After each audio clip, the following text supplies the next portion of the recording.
Now before we get into today's video, I want to preface it by saying that we're going to be talking a lot about aim. But that's not the only important thing about this game.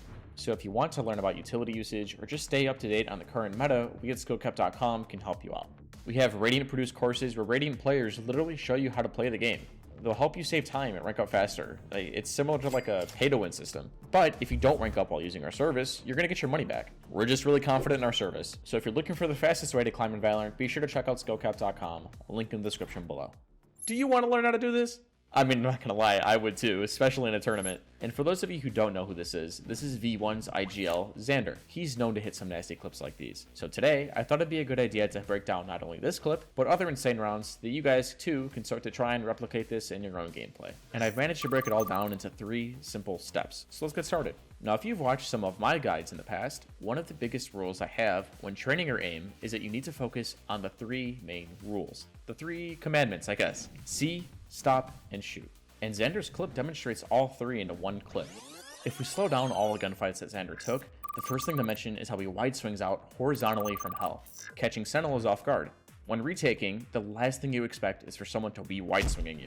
And it was a good play from Xander, considering his team was down a man. He stepped up and made a play. So he sees someone, stops, and manages to get the first kill. But notice how he counter-strafes and repositions, only a few feet to the right. So not only is he using the 3 S's perfectly, but he's also repositioning on top of all of this. Repositioning is just so important in any gunfight, as once you kill the first guy, the person behind them will most likely have their crosshair trained on where their teammate died from. But if you're able to move to a different spot, even if it's only 2 feet to the right, it's still a huge advantage that you have over your opponent. Your crosshair is lined up for the next person, while theirs is where you used to be. These millisecond advantages are what wins and loses teams rounds in pro play. Next, Xander takes advantage of Sentinel's bad spacing, he kills the next guy, and repositions again, but swings out further than before. The small amount of space might not seem like a lot, but moving that much means the world to the enemies that are trying to kill him. Their crosshairs are now pointed to exactly where their teammate died, and not Xander's new position. Overall, this clip is a good combination of counter-strafing and knowing how to position really well. He's literally in a different spot every time he lands a kill, and then he finishes it off with a sick flick towards heaven. All in all, this was see, stop, and shoot at its finest. Now, what I didn't emphasize enough in that clip is how Xander is completely still while shooting his targets. And yeah, this might sound trivial, but it takes an insane amount of discipline to not shoot when you're swinging someone until you're at a complete standstill. The littlest bit of movement can really throw off your shot. One log.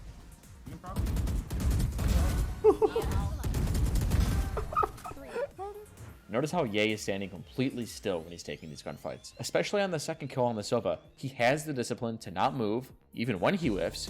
I mean, there's no point to move, he's not looking at him. Just don't panic, reset your spray, line your crosshair back up, and get the kill. There's literally no wasted movement when you watch Ye play. And when he's in gunfights, the same thing applies. If you watch any of his clips, or most pro players really, you'll notice similar mechanics. So next time you go to shoot a guy and you wonder where all your bullets are going, you may not have been at a complete standstill when you were shooting.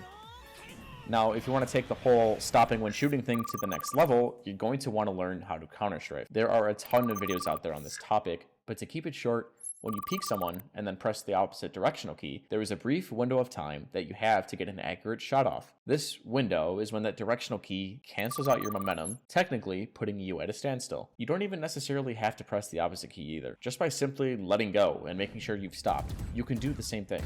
Take a look at this clip. Next. One enemy remaining. Set 3. Ye uses both techniques while getting each kill. He stops while waiting for the Sova to peek, he counter-strafes hard on the Reyna, and all in all, it's just a perfect play. As I said, none of his movements are wasted, and he's rewarded for it. He clutches up for his team. And now the last important part of this whole thing is the shooting part. In the clips that I've shown you so far, I want you to notice how none of the players started panic spraying or crouching. Each of them took the time to line up their shot, reset their spray, or control their recoil to land the kill. Now here's a clip from Liquid's Scream that really shows this off. Scream's shoulders.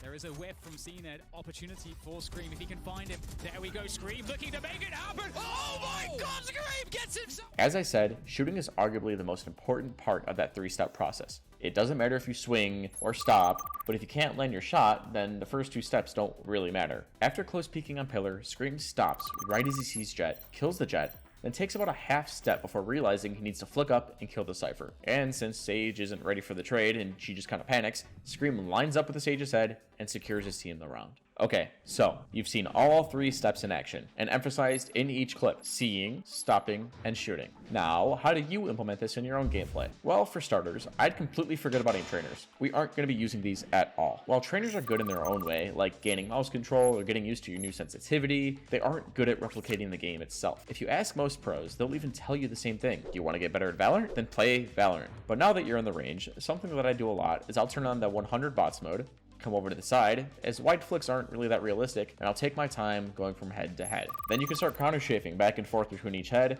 lining up your shots, practicing the 3 S's. This is a great warm-up for you newer players, as you can practice it at your own pace and slowly get better at it. It's a great way of building muscle memory. And if you want to practice counter strafing, practice on the bots, the wall.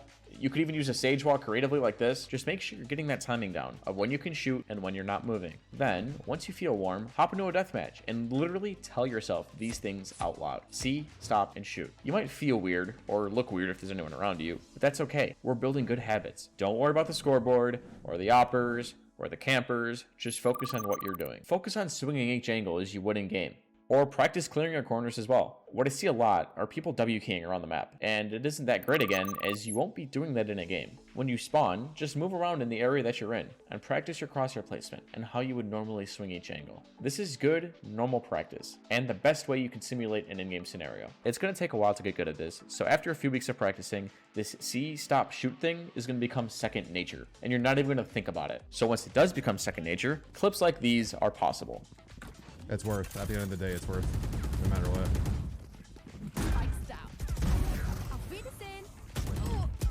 One enemy remaining.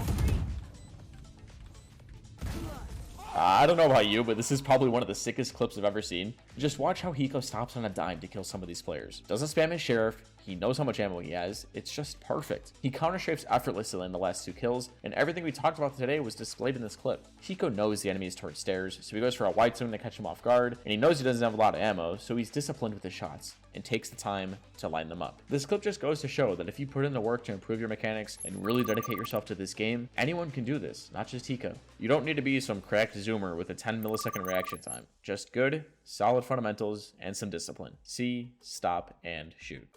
This is all just a 1-in-depth guide that we have on our website though. Also, if you want a chance at having your VOD reviewed, be sure to subscribe on our website at SkillCapped.com. We also have tons of Radiant Smurf commentaries. We have Radiant players walking through exactly how to play in any situation at any rank, and they're just super helpful to see in real time what goes through a top tier player's head. Like I said, it's also backed by Rank Improvement Guarantee, and the reason we do that is because you're just that confident that our service works. And then if it doesn't work, then you shouldn't pay. So what are you waiting for? You got nothing to lose. Head on over to SkillCapped.com and get started on your way to that rank that you deserve. So hopefully I helped you guys realize how you can fix some of your fundamentals. Aiming in this game isn't all that hard, to be honest, and I think it's the easiest part of this game, really. And once you get it down, that's when you can worry about the fun stuff, like strats, good utility usage, but you'll get there. Anyways, if you guys enjoyed the video, be sure to drop a like and subscribe to the channel down below. It really does help us out. And that's all for us. I'm Teets, and we here at SkillCapped want to thank you all for watching, and we'll catch you guys in the next one.